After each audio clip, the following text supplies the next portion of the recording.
வணக்கம். நான் உங்களோட ஃபிசிக்ஸ் டீச்சர். 8ஆம் வகுப்பு இயற்பியல் பாடப்பகுதியில் காந்தவியல் பாடம் பார்த்துட்ருக்கோம். காந்தவியல் அப்படின்னு சொன்னோடனே உங்களுக்கு ஞாபகம் வர்றது காந்தம் தான் இல்லையா? காந்தத்தின் பண்புகளை பற்றி படிக்கக்கூடிய பிரிவுக்கு பேர் தான் காந்தவியல் அப்படின்னு நம்ம சொல்கிறோம். சரியா? சரி, இந்த பாடத்தில் நம்ம என்னென்ன கற்றுக்க போகிறோம் அப்படின்றது தான் கற்றல் நோக்கங்களில் கொடுத்துருக்காங்க. இப்பாடத்தினை கற்றபின் மாணவர்கள் பெறும் திறன்களாவன காந்தம் மற்றும் அதன் வகைகளை பற்றி அறிந்து கொள்ளல்.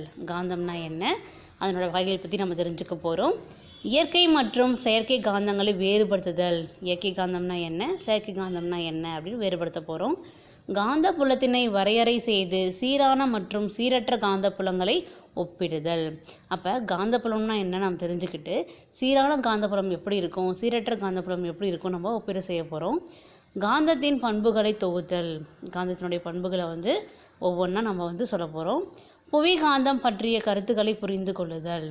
இப்போ நம்மளுக்கு தெரியும், பூமி பார்த்தோம்னா மிகப்பெரிய காந்தமாக செயல்படுது அப்படின்னு நம்ம சொல்லியிருந்தோம் இல்லையா? அடுத்தது காந்தத்தின் பயன்களை பட்டியலிடுதல். காந்தத்தினுடைய பயன்கள் நம்மளோட அன்றாட வாழ்க்கையில் எங்கெங்கெல்லாம் இருக்குது அதை பற்றி நம்ம தெரிஞ்சுக்க போகிறோம். பாடத்தினுடைய அறிமுக பகுதிக்கு போகலாமா? இரும்பு, கோபால், நிக்கல் போன்ற உலோகங்களை கவரும் பண்பினை பெற்ற கல் இல்லைன்னா உலோகம் அல்லது இதர பொருளே காந்தமாகும். சரியா? அப்போ இரும்பு, கோபால், நிக்கல் போன்ற உலோகங்களை கவரக்கூடிய பண்பை பெற்றிருக்கக்கூடிய கல்லோ இல்லை உலோகமோ இல்லை இதர பொருளை தான் நம்ம என்ன சொல்கிறோம்னா காந்தம் அப்படின்னு நம்ம சொல்கிறோம். சரியா? காந்தத்தின் கவரும் பண்பே காந்த பண்பு என அழைக்கப்படுகிறது. சரியா? இது இயற்கையானதாகவோ அல்லது செயற்கையானதாகவோ இருக்கலாம். அப்போ காந்தம் கவரக்கூடியது இயற்கையாகவும் இருக்கலாம் இல்லை செயற்கையாகவும் இருக்கலாம்னு சொல்கிறாங்க. மேலும் காந்த பண்புகளை விவரிக்கும் இயற்பியல் பிரிவு காந்தவியல் என அழைக்கப்படுகிறது. சரியா? அப்போ காந்தத்தினுடைய பண்புகளை விவரிக்கக்கூடிய பகுதிக்கு பேர் என்னது? காந்தவியல். சரியா? கவனிச்சுக்கோங்க. ஆரம்பத்தில் மெக்னீசியா என்று அழைக்கப்படும் ஆசியா மைனர் பகுதியில் காந்தங்கள் கிடைத்ததாக அறியப்பட்டுள்ளது. சரியா? கிமு அதாவது பொது ஆண்டுக்கு முன் 200க்கு முன்பே காந்தத்தின் பண்புகளை சீனர்கள் அறிந்திருந்தனர் என்று நம்பப்படுகிறது. அப்போ கிமுலேயே பார்த்தோம் அப்படின்னா சீனர்களை காந்த பண்பினை தெரிஞ்சு வச்சுருக்காங்க அப்படின்னு நம்ம தெரிஞ்சுக்கிட்டோம். கிபி அதாவது பொது ஆண்டுக்கு பின் 1200இல் அவர்கள் காந்தத்தினை திசை காட்டியாக பயன்படுத்தியுள்ளனர். சரியா? அப்போ காந்தத்தை என்ன பண்ணாங்க அப்படின்னா திசை காட்டக்கூடிய கருவியாக அவங்க பயன்படுத்தினாங்க. காந்தத்தினை திசை காட்டியாக கொண்டு எளிமையாக நீண்ட தூர கடல் பயணத்தினை அவர்கள் மேற்கொண்டுள்ளனர். சரியா? அப்போ காந்தம் வச்சுக்கிட்டு திசை காட்டி அதன் மூலயமாக நீண்ட தூர கடல் பயணத்தை அவர்கள் மேற்கொண்டிருக்காங்க அப்படின்னு நம்ம சொல்லலாம். சரியா? காந்தங்கள் கண்டுபிடிக்கப்பட்ட பின்னர் உலகம் புதிய திசையை நோக்கி முன்னேறியது. சரியா? அப்போ காந்தம் கண்டுபிடிச்சதுக்கு அப்புறம்தான் உலகமானது புதிய திசையை நோக்கி போகுது அப்படின்னு நம்ம சொல்லலாம். நம் அன்றாட வாழ்வில் காந்தங்கள் முக்கியமான பங்கு வகிக்கின்றன. நம்ம அன்றாட வாழ்க்கையிலையும் காந்தங்கள் முக்கியமான பங்கு வகிக்குதுன்னு சொல்கிறோம். குளிர்பதனிகள், கணினிகள், மகிழுந்து இயந்திரங்கள், மின் உயர்த்திகள் மற்றும் பிற சாதனங்களில் காந்தங்கள் பயன்படுத்தப்படுகின்றன அப்படின்னு நம்ம சொல்கிறோம். சரியா? இப்பாடத்தில் காந்தத்தின் வகைகள், பண்புகள் மற்றும் பயன்களை பற்றி பயில இருக்கின்றோம்.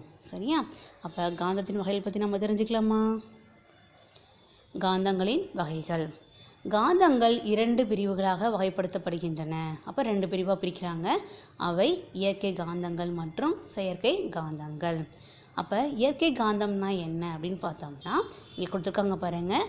இந்த படத்தில் இருக்கிறது தான் இயற்கை காந்தம். ஒரு கல் மாதிரி இருக்கக்கூடிய வடிவமாக இருக்குது.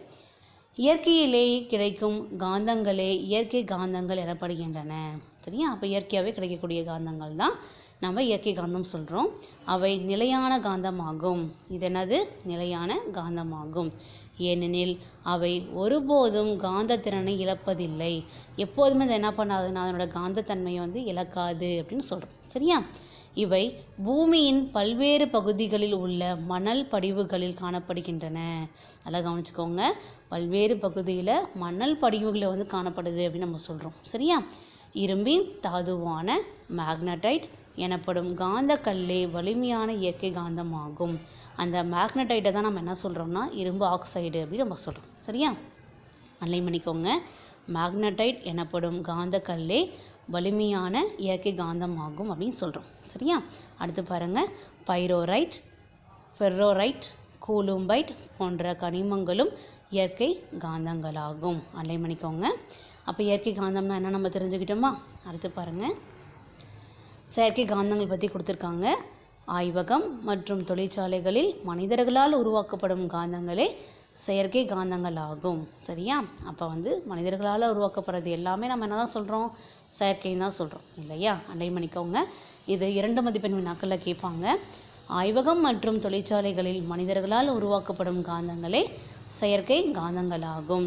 இவை மனிதர்களால் உருவாக்கப்பட்ட காந்தங்கள் எனப்படுகின்றன. அப்போ மனிதர்களால் உருவாக்கப்பட்ட காந்தத்துக்கு என்ன பேர்? செயற்கை காந்தம் அப்படின்னு நம்ம சொல்கிறோம். சரியா? இவை இயற்கை காந்தங்களை விட வலிமை வாய்ந்தவை. ஏன்னா இது செயற்கையானது இல்லையா, அதனால் வலிமை வாய்ந்தது அப்படின்னு நம்ம சொல்கிறோம். சரியா? செயற்கை காந்தங்களை வெவ்வேறு வடிவங்களிலும் பரிமாணங்களிலும் உருவாக்க முடியும். இங்கே கொடுத்துருக்காங்க பாருங்கள். செயற்கை காந்தங்கள் பார்த்தோம் அப்படின்னா அதனுடைய பல்வேறு வடிவங்கள் கொடுத்துருக்காங்க. உங்களுக்கே தெரியும், வளைய வடிவம் இருக்குது, தட்டு வடிவம் இருக்குது. அதுக்கப்புறம் பார்த்தோம் அப்படின்னா யூ வடிவ காந்தம் இருக்குது, குதிரையில் ஆட வடிவ காந்தம் இருக்குது, சட்ட காந்தம் இருக்குது. சரியா? கவனிங்க, அண்டர்லைன் பண்ணிக்கோங்க. சட்ட காந்தங்கள், யூ வடிவ காந்தங்கள், குதிரையில் ஆட வடிவ காந்தங்கள், உருளை வடிவ காந்தங்கள், வட்டு வடிவ காந்தங்கள், வளைய காந்தங்கள் மற்றும் மின்காந்தங்கள் ஆகியவை செயற்கை காந்தங்களுக்கு எடுத்துக்காட்டுகள் ஆகும். சரியா? அப்போ செயற்கை காந்தங்களுக்கு எடுத்துக்காட்டு அப்படின்னு சொன்னோம்னா இது எல்லாமே எழுதலாமா? அண்டர்லைன் பண்ணிக்கோங்க. சட்ட காந்தங்கள், யூ வடிவ காந்தங்கள், குதிரை லாட வடிவ காந்தங்கள், உருளை வடிவ காந்தங்கள், வட்டு வடிவ காந்தங்கள், வளைய வடிவ காந்தங்கள் மற்றும் மின்காந்தங்கள். இது எல்லாமே செயற்கை காந்தங்களுக்கு எடுத்துக்காட்டு தான். சரியா? அடுத்து பாருங்கள். செயற்கை காந்தங்கள் பொதுவாக இரும்பு, நிக்கல், கோபால்ட், எஃகு போன்ற பொருட்களை பயன்படுத்தி உருவாக்கப்படுகின்றன. அண்டர்லைன் பண்ணிக்கோங்க. செயற்கை காந்தங்கள் எதுலேருந்து பயன்படுத்தி நம்ம தயாரிக்கிறாங்க அப்படின்னு பார்த்தோம் அப்படின்னா இரும்பு, நிக்கல், கோபால்ட், எஃகு. சரியா? அடுத்து பாருங்கள். நியோட்டினம் மற்றும் சமாரியம் ஆகிய உலோகங்களின் கலவையை பயன்படுத்தியும் செயற்கை காந்தங்களை உருவாக்க இயலும் அப்படின்னு சொல்கிறோம். சரியா? இப்போ நம்ம தெரிஞ்சுக்கிட்டோமா செயற்கை காந்தம்னா என்ன, அதனுடைய வகைகள் பற்றி நம்ம தெரிஞ்சுக்கிட்டோம் இல்லையா? அடுத்து இரும்பின் தாதுக்கள் 3 வகைப்படும். இரும்போட தாதுக்களை நம்ம 3 வகையாக நம்ம தெரிஞ்சுக்கலாம். அவை ஹேமடைட். சரியா? ஃபஸ்ட் நம்ம பார்க்க போகிறது ஹேமடைட். இதில் எத்தனை % இரும்பு இருக்கும் அப்படின்னு பார்த்தோம்னா 69% இரும்பு இருக்குது அப்படின்னு நம்ம சொல்கிறோம். சரியா? அடுத்து பாருங்கள் மேக்னடைட். எவ்வளோ சதவீதம் இரும்பு இருக்குன்னு பாருங்கள், 72.4% இரும்பு இருக்குது. சரியா? மற்றும் சிடரைட், அதில் எவ்வளோ இரும்பு இருக்குது பாருங்கள், 48.2%. சரியா? அண்டர்லைன் பண்ணிக்கோங்க. மேக்னடைட் என்பது இரும்பின் ஆக்சைடு தாது ஆகும். அதன் வாய்ப்பாடு Fe3O4. சரியா? இரும்பின் தாதுக்களுள் மேக்னடைட் அதிகமான காந்த பண்பினை பெற்றுள்ளது. அப்போ இரும்பு தாதுக்களே பார்த்தோம் அப்படின்னா மேக்னடைட் தான் அதிகமான காந்த பண்பினை பெற்றுள்ளது அப்படின்னு நம்ம தெரிஞ்சுக்கலாம். சரியா? அடுத்தது இயற்கை காந்தக்கும் செயற்கை காந்தத்துக்குள்ள வேறுபாடு தெரிஞ்சுக்கலாம். வேறுபாடுனாவே அட்டவணை போட்டுக்கணும். இயற்கை காந்தங்கள், செயற்கை காந்தங்கள் அப்படின்னு எழுதி பிரிச்சுக்கோங்க. இயற்கை காந்தங்களில் முதல் பாயிண்ட் பாருங்கள். இவை இயற்கையில் காணப்படுகின்றன. ஒழுங்கற்ற வடிவம் மற்றும் பரிமாணத்தை கொண்டுள்ளன அப்படின்னு நம்ம சொல்கிறோம். சரியா? இது ஒழுங்கற்ற வடிவமாக இருக்கும் அப்படின்னு நம்ம சொல்கிறோம். இயற்கையாகவே கிடைக்குதுன்னு சொல்கிறோம். சரியா? அதுவே செயற்கை காந்தங்கள் பாருங்கள். இவை மனிதரால் உருவாக்கப்படுபவை. இவை வெவ்வேறு வடிவம் மற்றும் பரிணாமங்களில் உருவாக்கப்படுகின்றன. சரியா? செகண்ட் பாயிண்ட் பாருங்கள். இயற்கை காந்தத்தின் வலிமை நிலையானது. சரியா? இயற்கையோட காந்தத்தினுடைய வலிமை நிலையானதுன்னு சொல்கிறோம். அதை மாற்றுவது கடினம் அப்படின்னு சொல்கிறோம். சரியா? அதே செயற்கை காந்தத்தில் பாருங்கள், தேவையான குறிப்பிட்ட வலிமையுடன் செயற்கை காந்தங்களை உருவாக்க முடியும். அப்போ ஒரு குறிப்பிட்ட வலிமை வரைக்கும் செயற்கை காந்தங்களை உருவாக்க முடியும் அப்படின்னு நம்ம சொல்கிறோம். சரியா? இயற்கை காந்தத்தில் 3வது பாயிண்ட் பாருங்கள். இவை நீண்ட காலம் காந்த பண்புகளை இழக்காதவை. சரியா? அதே செயற்கை காந்தம் பாருங்கள், இவற்றின் பண்புகள் குறிப்பிட்ட கால அளவு உடையவை. அப்போ ஒரு குறிப்பிட்ட கால அளவுக்கு மேலே பார்த்தோம் அப்படின்னா அதனோட காந்தத்தன்மையை இழக்கும் அப்படின்னு நம்ம சொல்கிறோம். சரியா? இவை மிக குறைந்த பயன்பாடு உடையவை. இயற்கை காந்தத்தை நம்ம குறைந்த அளவு தான் பயன்படுத்திகிட்டு இருக்கோம்.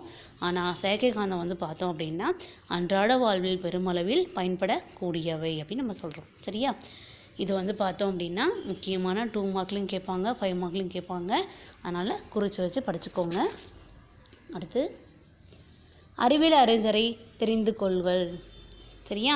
வில்லியம் கில்ஃபர்ட் காந்தவியல் என்னும் அறிவியல் பிரிவு உருவாக காரணமானவர். சரியா? இவர் தான் வில்லியம் கில்பர்ட் அப்படின்றவர். இவர் வந்து பார்த்தோம்னா அறிவியல் பிரிவில் காந்தவியல் அப்படின்னு ஒரு பிரிவு உருவாகிறதுக்கு இவர் தான் காரணம் அப்படின்னு நம்ம சொல்கிறோம். கவனிங்க. பூமி மிகப்பெரிய காந்தம் என்பதை அவர் வலியுறுத்தினார். சரியா? அப்போ பூமி வந்து மிகப்பெரிய காந்தம் அப்படின்னு அவர் சொன்னார். 1544ஆம் ஆண்டு மே மாதம் 24ஆம் தேதி வில்லியம் கில்பர்ட் பிறந்தார். இவரே முதலில் காந்தக்கல், அதாவது காந்தத்தின் இரும்பு தாது குறித்த முறையான ஆய்வினை மேற்கொண்டார். தனது கண்டுபிடிப்புகளை த மேக்னைட் என்னும் நூலில் வெளியிட்டுள்ளார். சரியா? அப்போ முதல்ல வந்து பார்த்தோம் அப்படின்னா காந்தத்தினுடைய பண்புகளை பற்றி ஆய்வு செய்து அதை வந்து புக்காக வெளியிட்டது யாருன்னு பார்த்தோம்னா வில்லியம் கில்ஃபர்ட் தான். சரியா? இதன் தொடர்ச்சியை அடுத்த பாடப்பகுதியில் சந்திக்கலாம். நன்றி.